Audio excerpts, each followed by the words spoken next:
The following content is a narrated account intended for storytelling and discussion.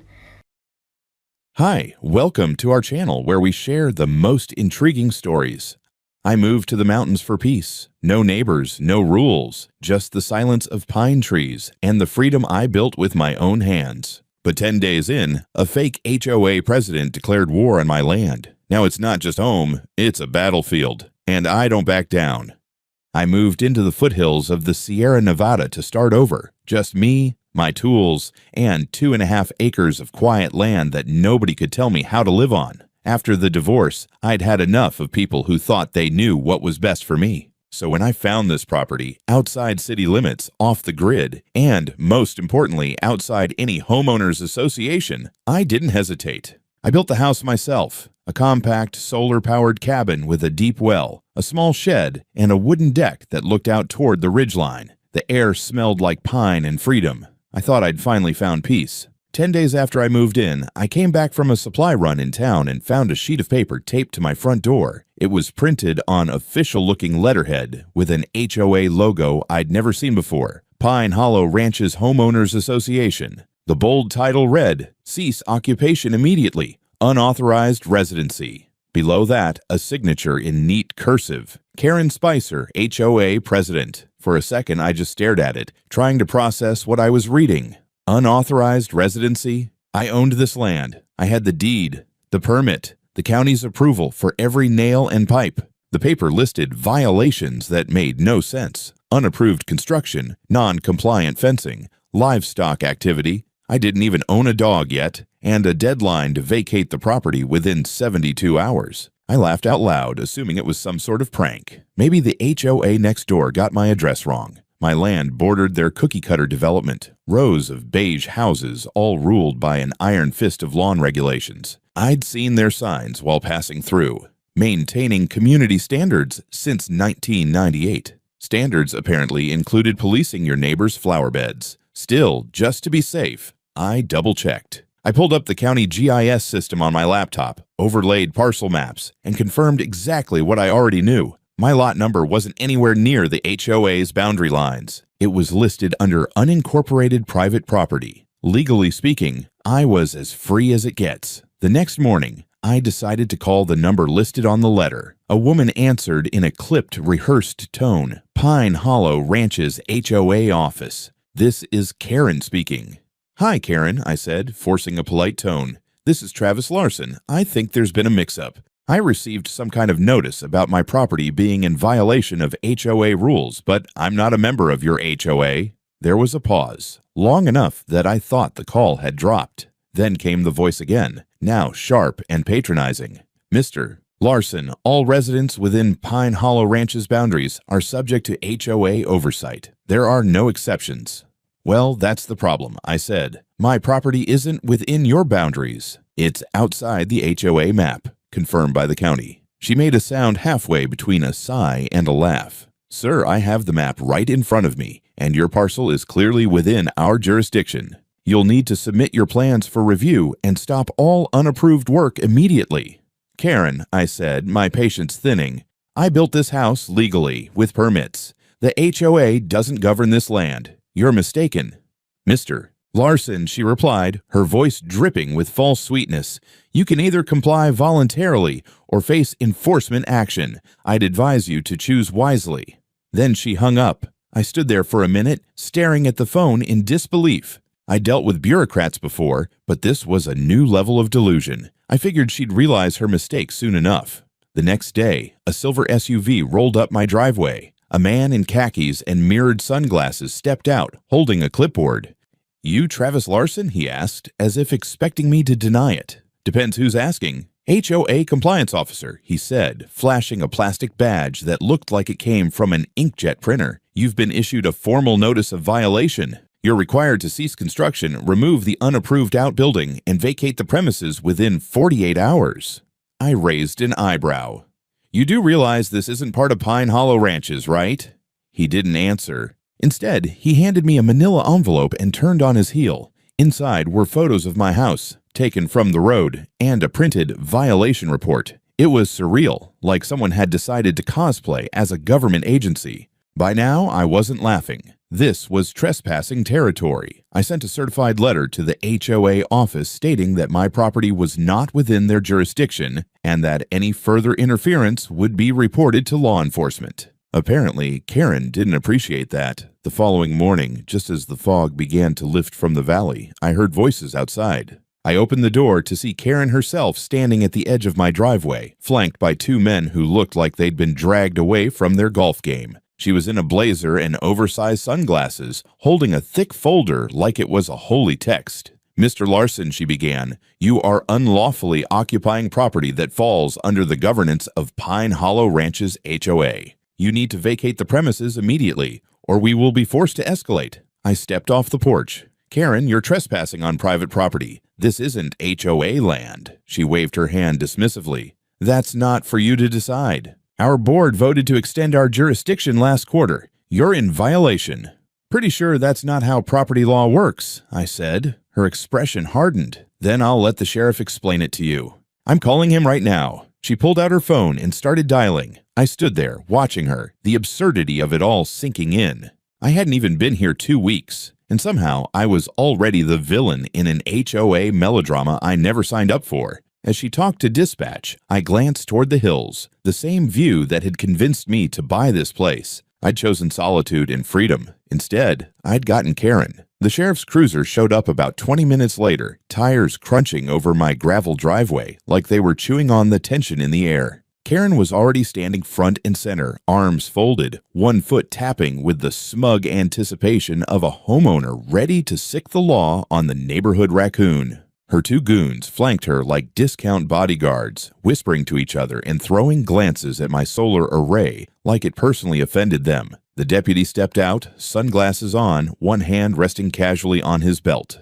He was older, maybe early 50s, with the look of someone who had seen every version of neighborly insanity you could imagine. His name tag read Deputy C. Myers.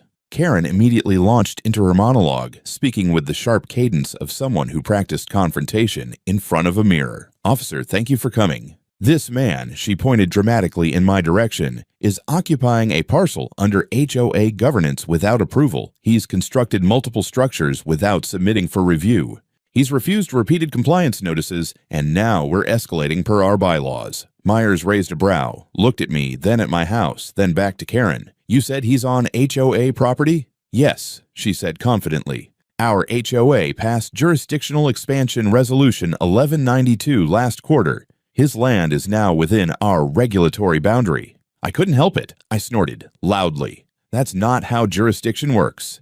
You can't just vote to annex private land like you're a feudal baron." Myers held up a hand, sighing. "Let's take this one step at a time. Sir, can I see your ID and any documents you have proving ownership?"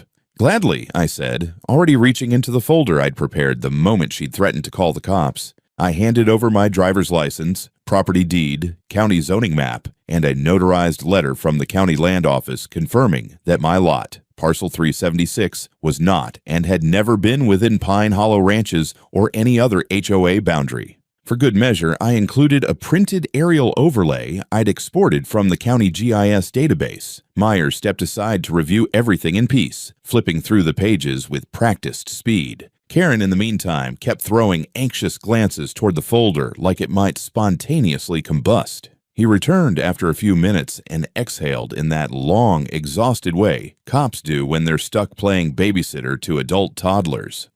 "Well," he said slowly, "Mr. Larson's documents check out. His parcel isn't in Pine Hollow Ranch's jurisdiction. There's no legal mechanism for an HOA to forcibly expand into unincorporated land. That would require county approval, rezoning hearings, and a hell of a lot more paperwork than what I'm seeing here."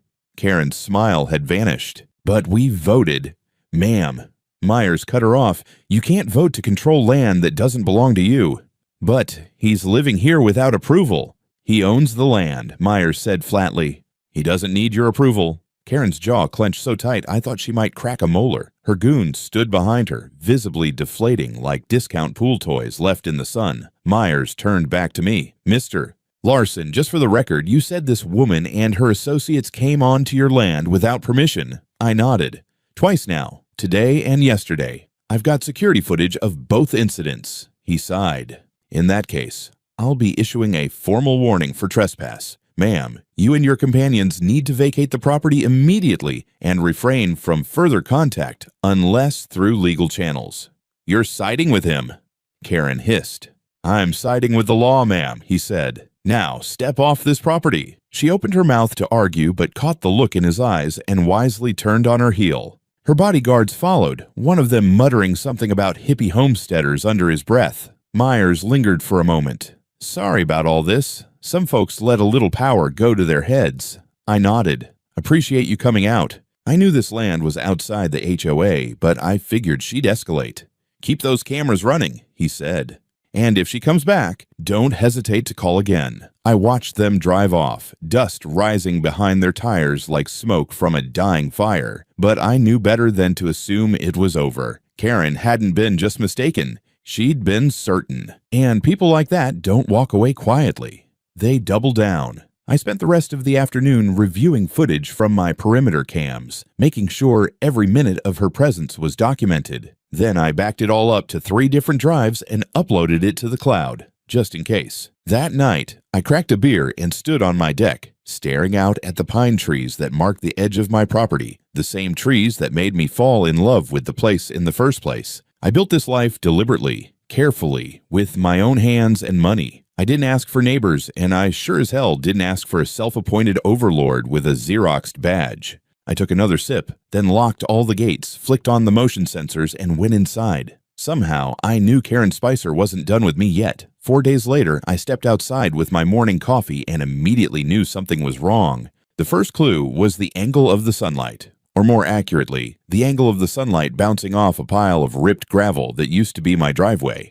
Where there had once been a smooth, compacted access path from the county road to my front gate, now lay deep gouges, overturned stones, and the unmistakable mark of heavy tire tracks. Someone had deliberately torn it up overnight. I walked the perimeter, scanning for more surprises. Sure enough, painted crudely in red spray paint on my eastern fence line were the words, "Illegal squatter. Cho will remove you." Subtlety was apparently not part of the HOA's bylaws. My first thought was, what kind of lunatic escalates from angry letters to sabotage in under a week? My second thought was, this wasn't just Karen acting alone anymore. Someone helped her do this. I checked the security footage from the motion-activated cams I'd installed just after our last encounter. The image was grainy due to early morning fog, but I caught glimpses. A truck around 3 a.m., 2 figures in hoodies with gloves carrying shovels, and one of them stopping to take a selfie in front of the graffiti. I isolated the plates and downloaded everything.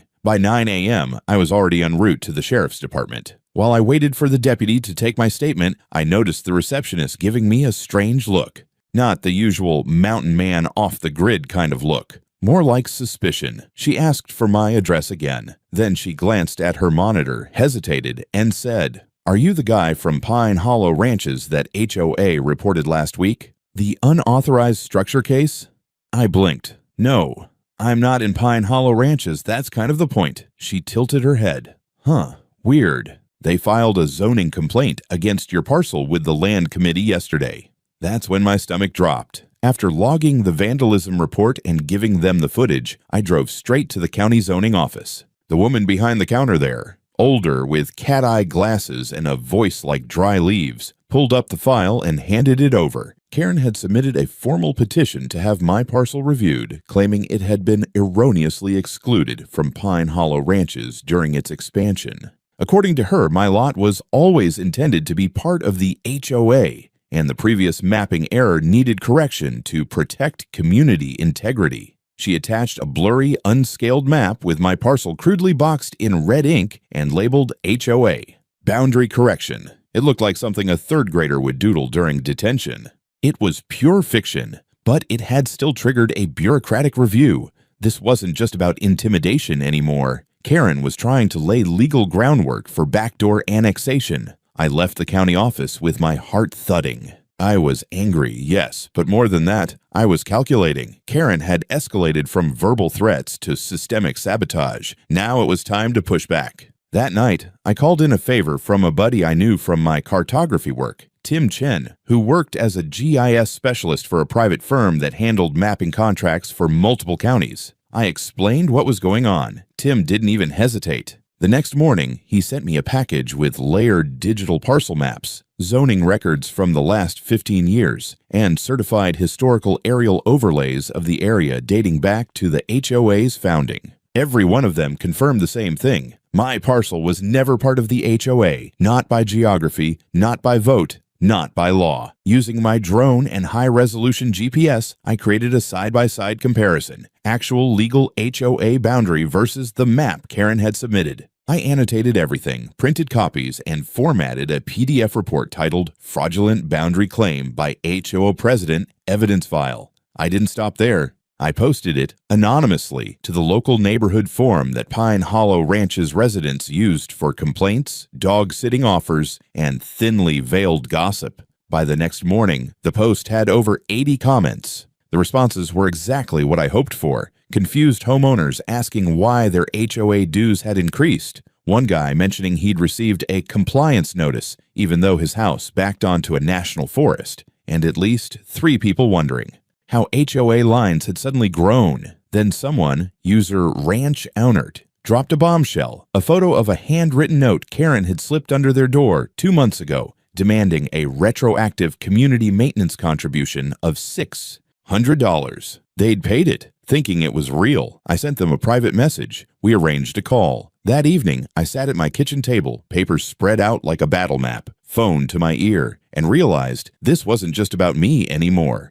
Karen had a pattern, a quiet campaign of intimidation, expansion, and unofficial taxation, targeting anyone who lived near the HOA but wasn't part of it. Well, not anymore. 3 days after the forum post, I realized something had changed. Not just on my property, though the driveway had been regraded by a contractor I hired using emergency funds, and I'd added 2 new floodlights with motion tracking, but in the neighborhood itself. People were talking, whispering, watching. At the hardware store, the usual awkward nods turned into flat stares. A clerk I'd spoken with twice before wouldn't meet my eyes. And when I paid for a coil of barbed wire and a new fence post driver, the cashier murmured, "You really think you're going to win against them?" I asked, "Them who?" But she only shook her head like it wasn't safe to answer. That night, as I reviewed new footage from the trail cams, I saw someone had left new flyers on my gate and mailbox. Printed, not handwritten this time. Slick paper, HOA logo front and center. Notice to residents, unauthorized construction and unlawful land occupation at Parcel 376 continues in defiance of Pine Hollow Ranch's guidelines. This activity jeopardizes community values and may affect adjacent property assessments. Residents are encouraged to report further violations. Encouraged. That word sat in my throat like a nail. The next morning, I woke to find that my mailbox had been zip-tied shut, the lock jammed with epoxy, and a handwritten sticker slapped on the front. Mail forwarding in effect. HOA collections. I drove straight to the post office, paperwork in hand, and explained the situation. The supervisor checked their system, browsed a few entries, and narrowed her eyes. "Someone submitted a change of address for you last week," she said. "Had your mail forwarded to the Pine Hollow HOA P.O. box." I blinked. "They're not me." "That's fraud." She nodded. "We'll flag it and restore delivery, but if someone did this intentionally, you should file a federal complaint. That's a felony." I added that to the list. Back at home, I found 2 more flyers pinned to my fence. Same phrasing, this time with a QR code linking to a community petition to resolve unauthorized use of HOA land. Over 100 signatures, most of them names I didn't recognize, except one. Mark Halverson. I'd worked with Mark on a GIS zoning project 4 years ago. He'd moved out here recently, I remembered. I gave him a call. "Mark," I asked, "why'd you sign that petition?" He paused. "I didn't. I sent him the screenshot." A few minutes later, he texted me back. "That's not even my handwriting. That's not my address either." WTF is this? We were staring at the beginnings of a deeper fraud, forged community pressure, fake petitions, maybe even falsified signatures. My lawyer, Alexis, land dispute specialist and fully in the loop now, said it was a textbook case of coercive HOA overreach and reputational interference. "If we can prove intent and pattern," she said, "we can turn this into a multi-claim civil suit." Good. because by now I wasn't just defending my land. I was going to burn their little empire to the ground, legally. That same day, I used my drone to conduct a low-altitude survey of the HOA perimeter, documenting every fence, every posted sign, and every inch of territory. I created a time-stamped overlay and published a short, digestible report online. Then I added every fake flyer, forged petition snippet, and post office complaint to a shared Google Drive marked Pine Hollow HOA Harassment Dossier. It was public. It was detailed. And I shared it with every single homeowner who'd messaged me since the forum post. The next morning, I woke up to over 20 new emails. 3 of them came from current residents of Pine Hollow ranches. One of them, a woman named Hannah, wrote, "Karen's been sending similar notices to my elderly parents for months. They paid her $1,000 in compliance fines and never got receipts. They didn't know any better. I think she's been scaring other folks too." That night, I sat down and wrote a formal complaint addressed to the district attorney's office, not just about me, about all of it. The fake notices, the forged maps, the fraudulent mail, the intimidation, the lies. The next morning, I submitted the complaint in person. On my way out of the county building, I passed a man in a blue blazer I didn't recognize. He stopped, glanced at me, and asked, "You Travis Larson?" I nodded cautiously. "I represent a few property owners in Pine Hollow," he said quietly. "What you're doing, keep doing it. You've got people behind you. They're just afraid to speak up." Then he walked away without giving a name. By the time I got home, I knew one thing for certain. This wasn't just a petty feud anymore. This was a pattern of systemic abuse, and Karen Spicer had built it brick by forged brick. And I was going to tear it down, inch by documented inch. It was just after dawn when I found the gate open. I knew I'd latched it the night before. I always did, especially now. A new padlock had been installed just 2 days ago, but that morning it hung useless from the chain, cut clean through. I followed the dirt path down to the edge of my property, boots crunching through gravel still damp from last night's fog. That's where I found the footprints, 3 distinct pairs. One set heavy and deep, another narrow with sharp heel strikes, and a third light. Maybe a teenager. They'd trampled my irrigation line and left behind a used pair of gloves and an empty coffee cup with the HOA logo on it. I didn't even need to guess who sent them. I checked the cameras immediately. At 2:53 in the morning, my motion system had triggered. The footage was grainy in the dark, but unmistakable. Karen flanked by 2 men walking right up to the property line and stepping over it like it was imaginary. One of them carried bolt cutters. The other had a stack of papers. They tacked one of those papers to my porch rail with painter's tape. I walked back and tore it down. It read, "Final notice. Squatter removal pending. HOA approved resolution begins within 72 hours. No letterhead. No legal citation. Just intimidation." I emailed the footage to Alexis immediately. Her response came in 5 minutes. "This is gold. We'll add criminal trespass to the pile. Also, call the sheriff now." So I did. The deputy who showed up was a new face, younger, quieter, but he took the report seriously. I handed him the video on a flash drive, the paper notice, and the items they left behind. He nodded. "We've had 2 other complaints this week about HOA overreach from that group. You're not alone." That was the first real relief I'd felt in days. Later that afternoon, I drove to the county zoning office. I had an appointment to view the original subdivision plat and a record of the boundary filings. I needed to make sure, legally and spatially, that I was in the right. The clerk, a woman named Trina, pulled up the original 1987 Pine Hollow Ranches map, scanned into the county system. Then she pulled up the amended version from 2003 and another from 2015, all consistent, all showing my parcel clearly outside the shaded HOA boundary. But when I asked to see recent HOA filings, she hesitated. There was a submission 2 months ago, she said, requesting boundary modification. Rejected. No public vote. No legal survey attached. And, she scrolled down, it's signed by Karen Spicer. So she tried to expand the HOA and failed. Exactly. But here's the thing. Someone resubmitted a near-identical packet 2 weeks later. New name. Different formatting. But same language. She turned the screen. It was submitted under the name Pine Hollow Development Consortium.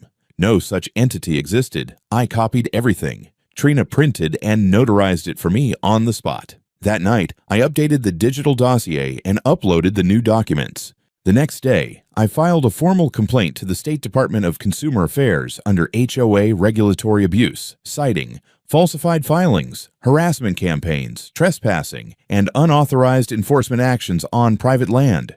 Alexis, meanwhile, was working with a land rights specialist to prepare an injunction request. While we built our case, I noticed something shift online. My public thread, the one exposing Karen's tactics, had gone viral on the local homeowner forums. A user named Retired Rancher 77 posted, "She did this to us 10 years ago. Said we owed 6 months of fees even though we weren't part of the association. We paid just to get her off our backs. Still have the fake invoice."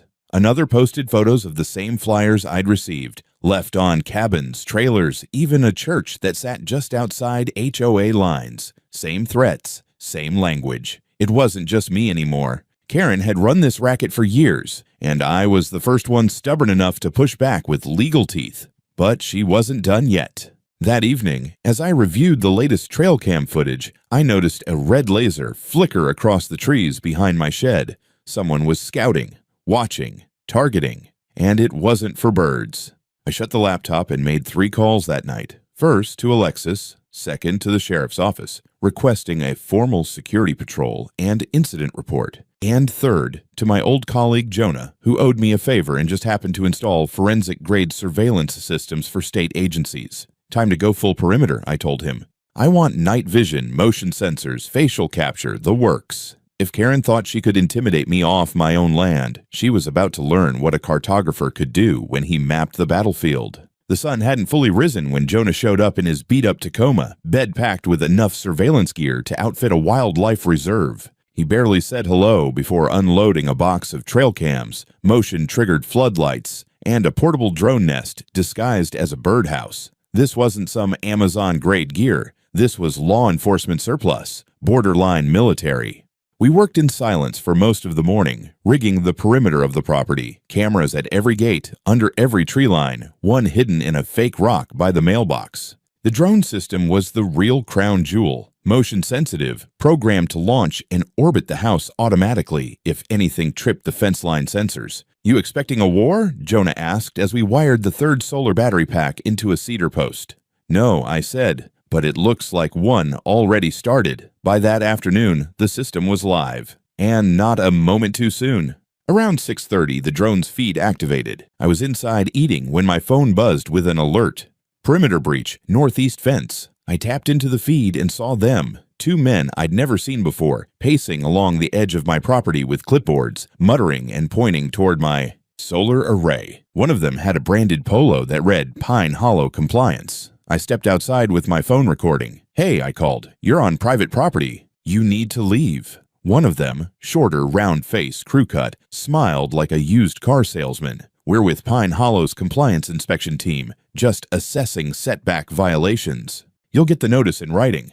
"I'm not under your HOA." He waved dismissively. "That's being clarified. There's a redistricting effort pending." I didn't argue. I just held up my phone and pointed to the private property sign 3 feet from his leg. "Trespassing," I said flatly. That shut them up. They turned and left, but not before I caught a full face shot for the footage. Later that evening, I logged the video and forwarded it to Alexis. Her response was immediate. "They're doubling down. We move now." The next morning, we filed for a temporary restraining order against Karen Spicer, citing criminal trespass, harassment, attempted fraudulent claims of authority, obstruction of peaceful enjoyment of private property. Alexis also sent a cease and desist letter to the Pine Hollow HOA board and demanded an internal audit of Karen's actions. We sent copies to the county clerk, the sheriff's office, and the California Department of Real Estate. Karen's name was about to become radioactive, but of course Karen didn't go quietly. Within 48 hours, the town bulletin board, the physical one at the gas station, had a new flyer pinned in bold red letters. "Warning, unauthorized structures on Lot 73, code violations pending." Lot 73 was my parcel. She wasn't just going after me legally. She was trying to publicly smear me as a violator, as if I were the one cutting corners or squatting. That's when I realized this wasn't just about borders or bylaws. Karen was running a narrative war. But she made a fatal mistake, because while she was printing lies on colored paper, I was printing topographic overlays and parcel boundary data, fully certified and backed by county records. I'd even dug up satellite imagery from 2 years ago, showing my land before and after construction, clear evidence of responsible permitted development, no violations, no ambiguity. We compiled everything into a formal counteroffensive packet, notarized survey maps, timestamps from the drone footage, screen captures of her forged documents, and testimonies from 2 neighbors who admitted Karen had coerced them into paying membership dues despite living outside the HOA. Then came the big play. Alexis filed a civil suit not just against Karen, but against the Pine Hollow HOA board itself, citing negligent oversight, enabling misconduct, and civil conspiracy. She added a damages estimate of $330,000 for harassment, legal costs, slander, and lost use of property. That number had some bite. By now, the story had reached the local news blog. An article went live titled, "The HOA That Went Too Far. Local Man Fights Back Against Overreach." Comments flooded in, stories like mine, names, addresses, HOA horror tales going back a decade. People were waking up. This wasn't an isolated incident. Karen predictably started unraveling. According to a tip from a Pine Hollow resident, she called an emergency board meeting and screamed at the others that they were supposed to back her up. But the board was nervous. Their emails were subpoenaed. Their minutes were under review. Their personal names were now on a lawsuit. By the end of the week, 2 members of the board resigned. And just when I thought Karen might finally go quiet, I found a rock through my front window, wrapped in another flyer. "Get out. This isn't over." No signature, but I knew her handwriting by now. I handed the rock and paper to the sheriff the next morning. He didn't smile when he said, "We'll be pursuing this further." And I didn't smile either when I turned and said, "So will I." The rock didn't just crack glass, it cracked any illusion that Karen still operated within a system of rules. After that night, I changed the tone. No more waiting, no more hoping someone else would handle it. I was going to bury her, legally, procedurally, and with every recorded second of her harassment. First, I uploaded the footage of the rock incident to a cloud repository, labeled, time-stamped, with a note for my attorney. Use if she tries to spin this. Then I filed a police report, which now included repeated trespassing, verbal threats, false documents, mail tampering, public defamation, and now property damage with implied threat. Sheriff's deputies came by again. This time, no eye rolls, no polite neutral stance. They took pictures, asked real questions, and one even muttered, "I don't know why she's still walking around free." It was starting to register. Even the sheriff's office could no longer ignore it. She wasn't just a pushy HOA president anymore. She was a liability. Alexis took it further. She contacted the California Department of Justice and submitted a formal complaint against Karen for attempted land fraud, supported by the drone footage, forged boundary flyers, and the false filings Karen had submitted to the Land Use Commission. And to make it even more airtight, we included GPS-tagged images of my boundary markers and a signed affidavit from the original land surveyor confirming, again, that my parcel had never been under Pine Hollow HOA. Then came the wild card I didn't expect. The Whistleblower. An anonymous email landed in Alexis's inbox. It was a scanned internal memo from Pine Hollow's last annual board review. The document showed that Karen had unilaterally added my parcel and 4 others to a proposed HOA expansion zone without formal vote or approval. It included a forged unanimous consent sheet bearing signatures of board members, 2 of whom had already resigned and now swore they never signed anything. Boom. We submitted this as Exhibit A in the pending lawsuit. Alexis's motion to amend our complaint now included fraudulent misrepresentation, forgery, and intentional infliction of emotional distress. That got the judge's attention. A hearing was scheduled for 42 days out, but until then, the court granted us a protective injunction. Karen was legally barred from setting foot on my property or contacting me in any form. Violation meant immediate arrest. It should have ended there. But not for Karen. 3 days later, I woke up to find my driveway blocked by a freshly dumped pile of gravel. Not just dirt, contractor-grade gravel, 6 feet wide and knee-deep, dumped right across the access road. No truck tracks, no tire marks. Someone had backed in, dropped it, and fled. There was a note sticking out from the pile. Private road maintenance by HOA. Stay off our land. It wasn't even subtle anymore. I filed another report. Sheriff's deputies came, took pictures, and stood there shaking their heads. "You got enemies," one said. I didn't reply. Instead, I called in a favor. One of my old friends, Marcus, used to run infrastructure logistics for wildfire teams. He showed up with a front loader and a hell of an attitude. In 2 hours, my driveway was cleared, regraded, and fitted with a steel barrier gate and a new keypad lock welded into place. Meanwhile, Alexis filed a contempt of court motion.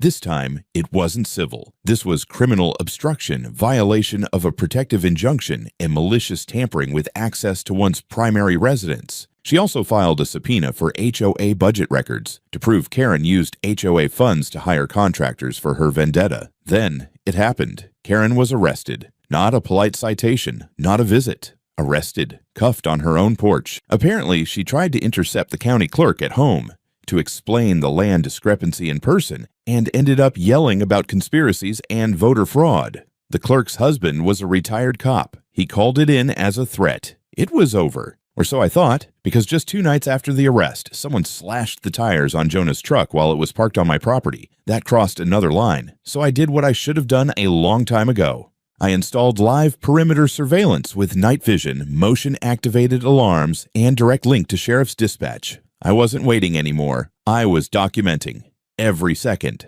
The story had gone from a land dispute to full-on psychological warfare, but I still had one more weapon: public pressure. I uploaded a full report. Documents, video, drone footage, all names censored except Karen's, to the local neighborhood watchdog page, not Facebook. The one that mattered, the county forum where ranchers, contractors, and people who actually vote hang out. The post went viral, and the comments. Let's just say Karen wasn't popular. By the end of the week, someone started a petition. Remove Karen Spicer as president of Pine Hollow HOA. Hundreds of signatures rolled in. People she'd threatened, people she'd lied to. People like me. The dam had cracked, and the flood was coming. Karen's arrest wasn't the end. 2 nights later, Jonah's truck tires were slashed on my property. That was it. I installed motion-activated cameras, floodlights, and linked the system directly to the sheriff's office. No more waiting. No more chances. Then came the hearing. Karen showed up in a wrinkled blazer, looking like a PTA mom on trial. Our lawyer, Alexis, shredded her. She presented drone maps, notarized boundaries, the fake HOA expansion memo, witness affidavits, video of Karen trespassing, even the rock-throwing incident. The judge didn't blink. Verdict: Karen acted beyond her legal capacity, committed fraud, and used HOA funds to harass non-members. The court dissolved Pine Hollow HOA's expansion, ordered them to pay me $330,000, and stripped Karen of her real estate license. I rebuilt my driveway, posted a new sign. Private property not under HOA control. Trespassers will be prosecuted. Underneath it, "Hey Karen, or stay gone." The content is said for storytelling and discussion purpose only.